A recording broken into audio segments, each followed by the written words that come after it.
Most people are going to like this because a lot of clients still use Google Analytics for GA, for how they actually report out and attribute campaigns and performance, because it's the easiest. It's the easiest thing to set up. It's the easiest thing to just see, hey, I got to click. Here's my conversion. The problem is a very biased tool, Google Analytics 4, where it really prioritizes anyone that can click.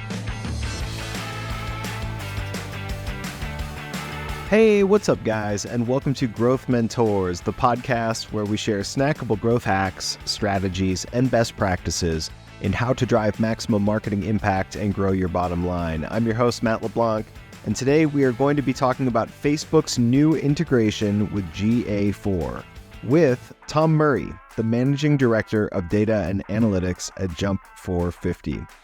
Tom, let's jump right in. Why don't you just give us some context? What is Facebook's new integration with GA4? Sure. So at Facebook's Performance Marketing Summit, which just happened, I think, a couple of weeks ago, they released a lot of new updates. One of them on the reporting side was that GA4, which is Google Analytics 4, can now connect to your Facebook campaigns and help it optimize a little bit more. So instead of optimizing for what the Facebook pixel is going to optimize for, you could potentially send it Google Analytics data instead, and then have it try and optimize and get you more GA4 conversions versus, say, Facebook pixel conversion. Could you explain that in like very boiled down layman's terms as well? So the Facebook pixel tracks, it's a line of code, it tracks all the purchases that happen on the website, and Facebook can see all those purchases, whether they get clicked on an ad, if you view an ad, even if you don't even see any ads, Facebook will pick up all these purchases through that code. Google Analytics 4 is a separate piece of code that also tracks purchases, but it assigns credit based on typically the last touch. Sometimes there's other models too, but usually it's the last click. So if I clicked on a Google search ad, there's some UTM parameters that are tracked on the ad that tell Google Analytics, where is this click coming from? Oh, it came from this Google search campaign, or it came from a Facebook campaign, maybe what ad set or targeting group it came from, and what ad it came from. So that way you can kind of assign credit. Out of 100 purchases, 5 came from Facebook, 20 came from paid search, 75 came from people just going to your website and typing it in. So Google Analytics is kind of a way to attribute, usually at a last click level, for all of your purchases across the board, whereas Facebook is going to only show purchases for your Facebook campaigns. Perfect. Thank you, Tom. I've got to keep you in check. I've said it before. I'll say it again. I am conversational and smart. I am fluent and stupid. So what do we think about this integration? What's kind of the buzz about it, and what is your take on it? So I feel like most people are going to like this because a lot of clients still use Google Analytics 4 or GA for how they actually report out and attribute campaigns and performance, because it's the easiest. It's the easiest thing to set up. It's the easiest thing to just see, hey, I got to click. Here's my conversion. The problem is a very biased tool, Google Analytics 4, where it really prioritizes anyone that can click. So search does really well, shopping, campaigns do really well, but things like Facebook, display, CTV, even anything that really either doesn't have a click or warned and necessarily a click to purchase right away with high intent, tends to not to really do well in GA4. So while a lot of people will like this and a lot of clients will like this because most of them probably still use GA4 to some extent, I actually don't like the change much, even though for the past couple of years we've been really pushing, hey, send Facebook as much data as possible, right? Send it data from the pixel, send it data from your site, connect all the servers so that it's getting all the data it possibly can to make its decisions properly. And right. In this case, on the outside, the logic of it makes sense. If I report out in GA4 and I can give Facebook my actual GA4 data, it's more likely to potentially find me conversions that will actually trigger in GA4. It's no different than right now if I want to optimize towards a 1-day click or a 7-day click and 1-day view attribution window in Facebook. However I decide to optimize, Facebook will find those people that are more likely to do that specific action. The problem is Google Analytics 4 and any last click medium is going backwards. We're trying to move away from this kind of measurement in general. A lot of brands do it because it's easy. It's cheap. I mean, Google Analytics is free, right? So it's the easiest thing to set up, but it doesn't really tell you much about your campaigns. It's very biased. And I have a feeling it's going to send Facebook, it's going to send data that it has, but doesn't have it in exact format. But I don't think it's going to help as much as everyone thinks it may help. Like Facebook will tell you conversions might increase 20% inside GA4. The problem with that is that most clients that are using GA4 for Facebook campaigns are not 20% within their goal when looking at GA4 data. Oftentimes you'll see massive deltas between the pixel and GA4. Like if there was 100 pixel purchases that Facebook thinks happened, Google Analytics may only say 5, might see 10. So even if you go from 10 to 15 or 20 to 25 or 30, your numbers are still going to probably look bad at that point. So sure, you may look better on the Google Analytics side by a little bit, but it's probably not going to be enough to suddenly find scale, or a client's going to now think Facebook is much better. That's kind of like putting lipstick on a pig at that point. So it sounds great in theory, but in practice, I don't think it's going to actually have as much of a use case as we need it to. Sure. So boil it down for me. What is the danger of using something like this or relying on this integration? The integration isn't the issue, it's the last click part of it, which is if you're using last click measurement in the first place, you're probably not going to be measuring your campaigns properly, because no one really does this. I see an ad, I click, I buy. Does it happen? Sure. Does it happen a lot? Not really, right? Like sometimes, think of your own journeys. The last time you bought a pair of shoes or a watch or anything like that. Chances are it's not, I saw an ad and I click it and I buy right away. I've done that before, but it's usually only the brands I already know and I already buy 10 things from. So that one, yeah, I could buy it right away. But if it's some brand new, let's say a fitness tracker or something, I'm probably going to go Google it, probably going to go look for reviews, maybe ask some friends that I know who have it. That's a lot of steps that are either not tracked, or if they do get tracked, Facebook is now out of the picture. So that by the time I convert, I'm probably not clicking on that Facebook ad again.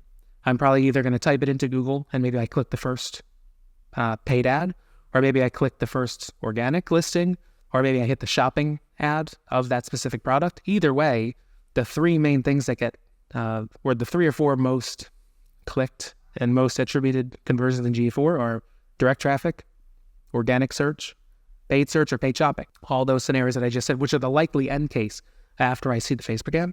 So in reality, I don't think it's going to do much. So is that sort of like the kind of holistic change that you're talking about when you say it's working backwards? You're talking about the one click or last click. Right. Last click is what we used 10 years ago because that's all that was there. Right. But everyone's getting way more advanced with their measurement, hopefully, where you're moving away from last click. You're moving more towards conversion lift studies. You're moving more towards incrementality.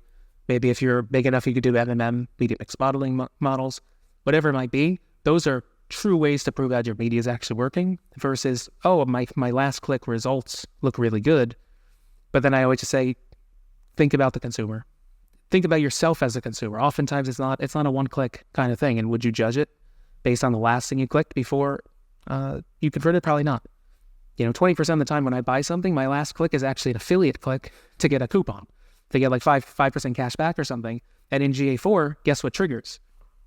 The affiliate link. So now you have no idea where they came from. It probably was a search or a Facebook post, but oftentimes it's not gonna show up at the end.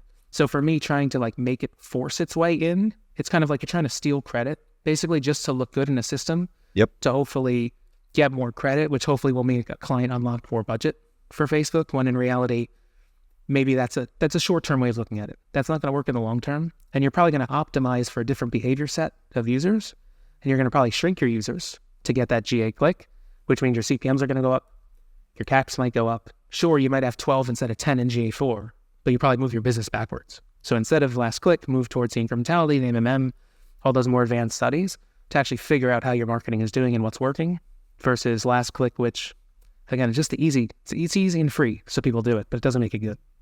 Right. So, Tom, if I'm following what you're saying, then am I to assume that Facebook's new integration with GA4 is really yet another way for Facebook to get us to spend more money on Facebook? Pretty much. They have a good track record of releasing tools or integrations based on how people budget, which is actually quite smart. A lot of other platforms like Twitter, Pinterest, Snapchat, they usually try and follow Facebook, but they have no idea of how to get your money because it's like, I'd rather spend on Facebook. Facebook, though, doesn't compete against Pinterest, Twitter, and Snapchat. They eat their lunch and their dinner.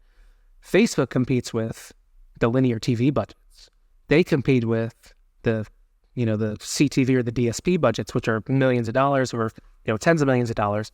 And so what Facebook has done in the past is we're going to release tools that are similar to the way those things are bought to start stealing those dollars. They were really good about that. So they created reach frequency tools, things like that to match that. And now they got a lot of that budget. Now they're trying to say, hey, we want to take some of Google's budget because Google does really well in GA4. How can we do that? Well, we need to show it looks better in this system that a lot of people judge. They don't really care, though, if the performance goes up or down. They just care that the performance looks better in GA4 and then hopes that people will see that and be like, oh, Facebook looks even better now. Let me give it more budget. So everything Facebook does is always for how do I get more money from the advertisers or how do I put more ad slots in, right? Every change they make is typically, how do I make higher budgets? Right. So do not be fooled by the new integration and shiny, fun little widgets that they're putting out. It's really just more money out of our pocket. Yeah. Yeah. And in reality, most people still don't even have their Facebook conversion APIs set up, which are more complex and advanced to set up. You need a lot of dev resources for it. So this is trying to say, hey, why don't you just give us the Google Analytics? And it's kind of like one step, but it's not the right step. And I would say if you only have limited dev resources, limited time, like focus on the capping. Like get that settled. Like that's been out for a few years and brands still don't have it properly set up. And that's where you send the actual proper data to Facebook, all the events, all the information, so that they have more customer information. Whereas the GA4 numbers are just going to be like, hey, there's no extra information you're giving Facebook at that point, right? So like focus on getting CAPI properly set up. That'll have way more impact to your overall business versus just trying to get Facebook to look good, in another system. Right. So that is our recommendation. And I'll even piggyback on that point, Tom, and say, run your incremental tests, right? This is a lesson that I've learned from Tom time and time again, but you don't know where your conversions are coming from until you test. So run them periodically and figure out which channels and which placements are making the biggest impact for you. Tom, anything else you want to add here? You took my incrementality piece at the end. This has been Tom Murray, the Managing Director of Data and Analytics from Jump 450. Thanks, Tom. If you are listening and you're interested in exploding your own digital growth, you can get in touch with Jump 450 in the link below in the description. That is www.jump450.com. And don't forget to subscribe for more weekly episodes. We'll see you next time.